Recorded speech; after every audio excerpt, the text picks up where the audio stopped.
Bonjour à tous et bienvenue sur la première vidéo de la chaîne consacrée aux règles du volleyball. Je vais faire une série de vidéos pour expliquer les règles du volley en simplifiant au maximum. Le but, c'est que tout le monde puisse comprendre, mais promis, ça va pas être des vidéos reloues de ouf en mode... Alors en fait, le volley, le but, c'est de mettre des points.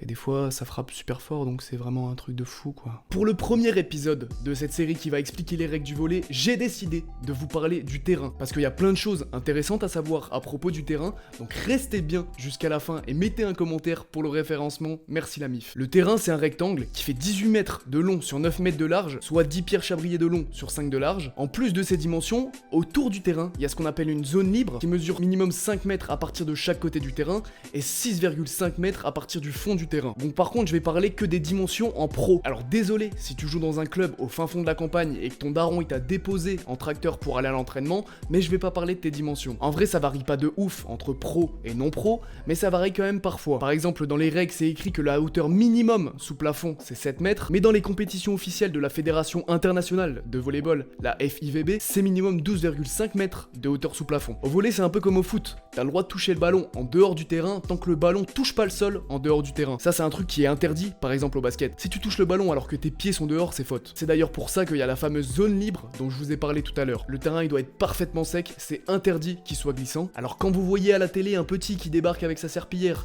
juste après qu'un athlète soit tombé et émis de la transpiration sur le sol, c'est pas un remake de l'esclavage des enfants, c'est juste pour que le terrain il soit parfaitement sec, parce que sinon ça glisse de ouf. D'ailleurs pour les compétitions officielles, le terrain il doit être soit en bois, soit en synthétique et de couleur claire, parce que je vous avoue que je connais des salles où le terrain il est en carrelage et c'est juste l'horreur. Les maires des petites villes, pourquoi vous faites ça? Dans ce cas-là autant jouer dans votre salon, ça sert à rien. Ensuite t'as des lignes, et non je parle pas de ce que tu te mets dans le nez en soirée, donc t'en as pour délimiter les parties extérieures du terrain, mais t'en as aussi 3 autres à l'intérieur du terrain. Une qui se trouve en plein milieu du terrain, qui coupe le terrain en deux et qui se trouve juste en dessous du filet, et 2 autres qui se trouvent précisément à 3 mètres de cette fameuse ligne du milieu, dans chacun des camps des 2 équipes. Ces 2 lignes à 3 mètres de la ligne du milieu, c'est ce qu'on appelle la ligne des 3 mètres, et elle a pour but de découper la moitié de terrain d'une équipe en 2 parties, la partie avant et la partie arrière. Mais ça on en parlera dans une autre vidéo, promis. Pour parler du filet, il fait 2,43 m de hauteur, donc si tu fais 1,65 m, tu peux aller t'inscrire au foot. Pour les filles, et c'est là la seule différence avec le volley masculin, le filet il est à 2,24 m. Il y a aussi des règles pour la température. Normalement la salle elle doit pas être en dessous de 10 degrés, et ça en général les petits clubs ils ont tendance à oublier, surtout en hiver. Pour les matchs en pro, la température c'est entre 16 degrés et 25 degrés. En faisant des recherches pour la vidéo, j'ai même découvert qu'il y avait des réglementations pour la lumière. Elle doit être entre 1000 lux et 1500 lux. Ouais, je sais, c'est un délire. Enfin, pour clôturer la vidéo sur les terrains, on va parler des mires. Les mires, c'est ce genre de grande antenne que vous voyez aux 2 extrémités du filet. Et non, ça permet pas de capter Skyrock ou Delta FM en plein milieu d'un match. Alors dans les règles, elles doivent pas être d'une couleur précise. Alors je sais pas pourquoi on a été les foutres blanches et rouges.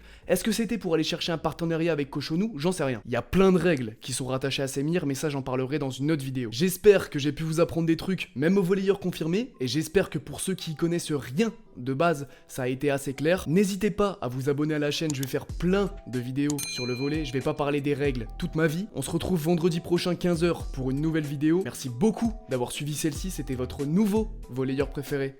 Ciao.